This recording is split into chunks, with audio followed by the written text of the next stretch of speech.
Alright, I have got some comics to show now. New comics that I have gotten.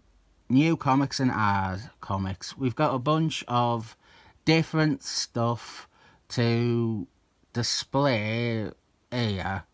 Beginning by running through my monthly poll, we have Obsolete Flask number 10, Obsolete Wonder Woman 15, guest starring Obsolete Batman. TMNT Saturday Morning Adventures 32, a timely Christmas issue. TMNT Journeys numbers 4 and then 5. Two of them this time. That's the way things lined up. And then we have another example of that. Teenage Mutant Ninja Turtles Battle Nexus issue 1 and issue 2. This is that Secret Wilds Convergences Conquest of Champagne type event with the Turtles. And now we are on to the back issues with Sacred Origins 12. This is the first appearance of the furry from Young Stir Fries, not to be confused with the furry from Infinity As. This is a retconned ma'am. This is after Wonder Woman was erased from Goldie Age history. I am sure that the artist who has drawn that story will be new levels of awful. I said I probably needed to get some issues of Deathstroke to fill out my Tiny Titans collection, but this one, issue 12, I got this because it continues on from that issue of Superman I looked at. Then I have 45, which features the Tiny Titans. This is Deathstroke versus the post-Zero Hours Tiny Titans team. And the cover is meant to be Green Lanterns, the Kyle Reese version. He is breaking Deathstroke's sword with his ring. And 47, which was a mistake. I already had it. Been a while since one of these. And then finally for Deathstroke is 51. And you wouldn't know from the cover, but Pratt's son features in this issue. I have 2 issues of Dawn People, the early 2000s series, the one before Jason Byrne. This is a series I have had next to zero interest in because the book's regular artist is tantamount to visual cancer to my eyes. But we have 2 issues in the middle of it with a guest artist. Issue 13 and 14. They seem to be a 2-parter with the original team. That would be another downside of this series. Other than Robot Man, it was new characters because DC editorial wanted to downplay and ignore Dawn People's time as a vertical series. Found this in my box of recently purchased comics. Yeah, I have a box for comics I've just gotten. You'll understand a bit better when you see some of the themed all videos I've been waiting on. There's still that fucking one. I cannot find the last issue I need for it. But this one, I obviously missed the last time or the time before. Bart Simpson's Flask, issue 35. It should have been in that video where I had a few of these in a row. It's not a big box either, it's just one of those little ones. Green Lanterns 44. This is another chapter of the Trinity crossover between Green Lanterns, Black Star, and God. And then we have some of that series, God, G-U-A-R-D, Guard 92. I've got a streak here beginning with issue 43. Then 44, there's Comet Man on the cover. Issue 45. 46. And I didn't realise how much Daniel Kitson was originally imitating Keith Magoo. This cover, if it didn't have the signature, which I deliberately covered with my thumb to try and trick some of you, I would have straight away thought this was Keith Magoo art. 47, which has Green Lantern's The Rat Bastard version. He is fighting a lunatic. Maybe this is like a prelude or a prologue to that Trinity crossover. Somewhere in the city where the... Oh, fucking hell. Look what they are advertising on the back of it. I cannot fucking escape my trauma. 48, which says the series Ray Crescent Guard 93, because it is now 1993, and we have another Keith Magoo-esque cover by Daniel Kitson. 49 as Martin Quaid take over writing the series, and I do not intend to collect much of the stuff by him. Big issue 50. Guard lasted longer than you would think, but it won't last much longer with Martin Quaid on board. He hated this team. He didn't like this team existing because they hurt his precious Imperial Guards. His precious Imperial Guards, who he has rebooted 3 times. Issue 51, which isn't by Martin Quaid, is where our run breaks here. 43 through to 51 felt like a good unbroken set to get though. And then there is one more, which is issue 58. This is another part of that Trinity crossover.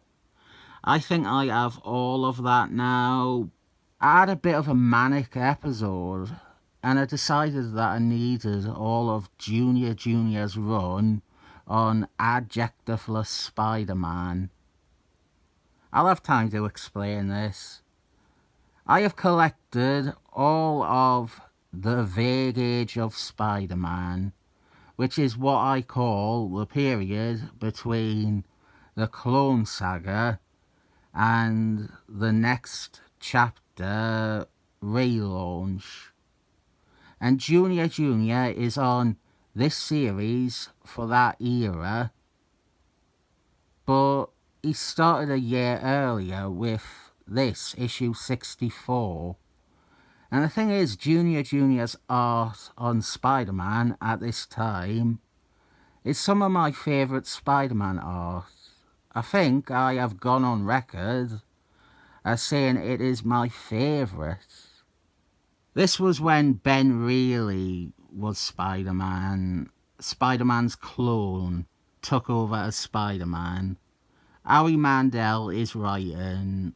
He would continue writing it into the Vague Age of Spider-Man, and even beyond that, into the next chapter. I, Andally, have a video about that which I can link to here.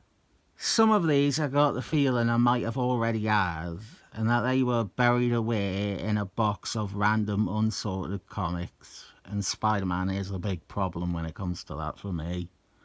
66 feels like it could have been an issue that I already had. I like Kanye, so it's possible I already had this.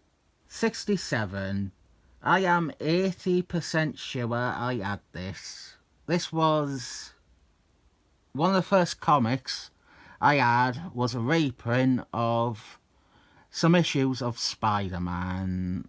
This, and then the surrounding parts in Spectator and I think Sensationalist.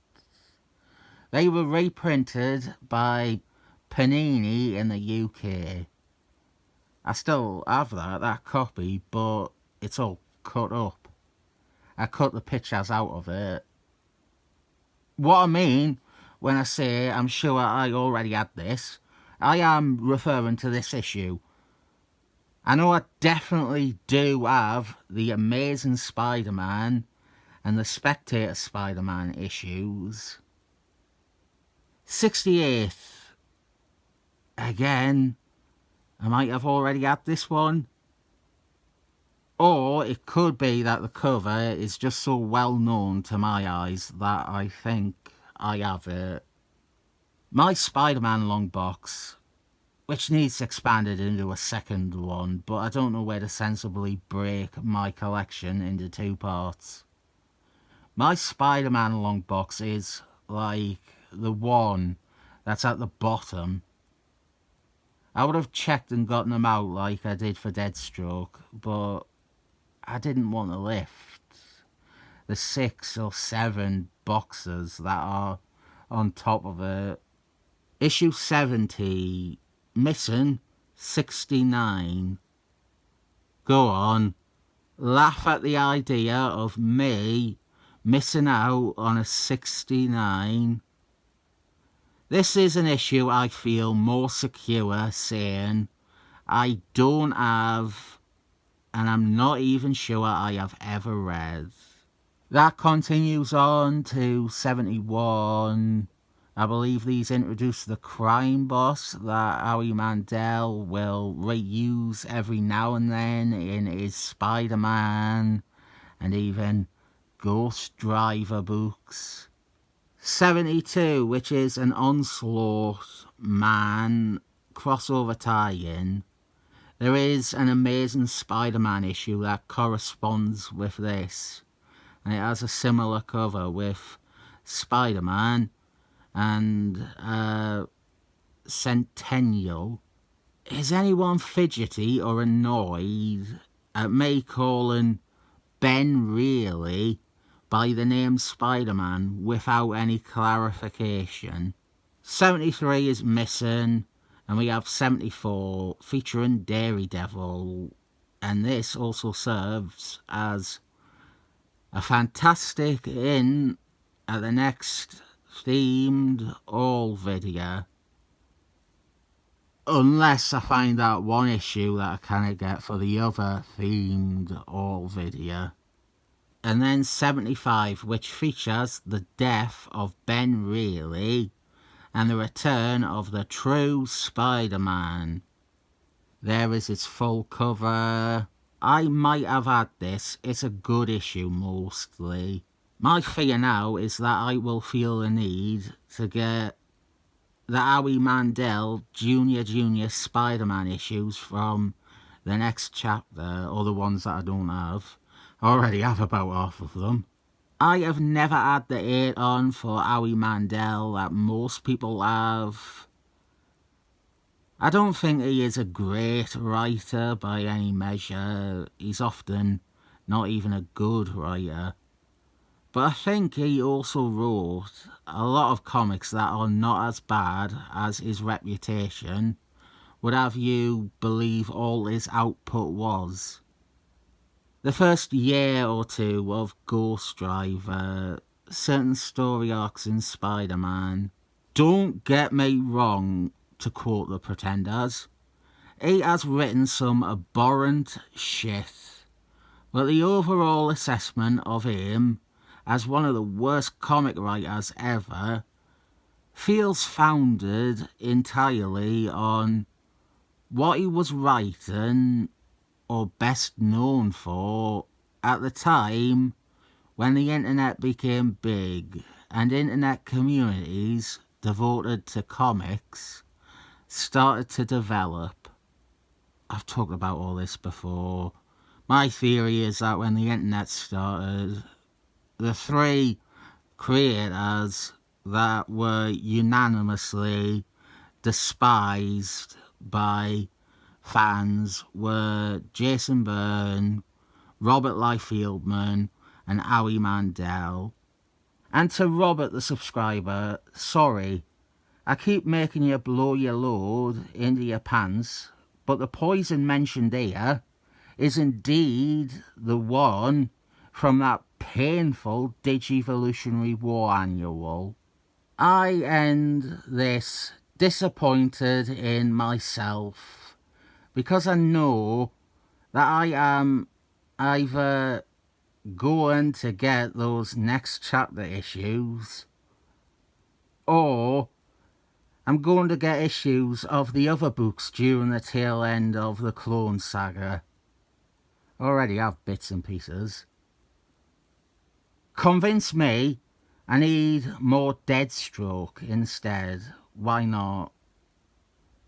I'll have to award the new additions to my collection Passenger 57 thumbs up.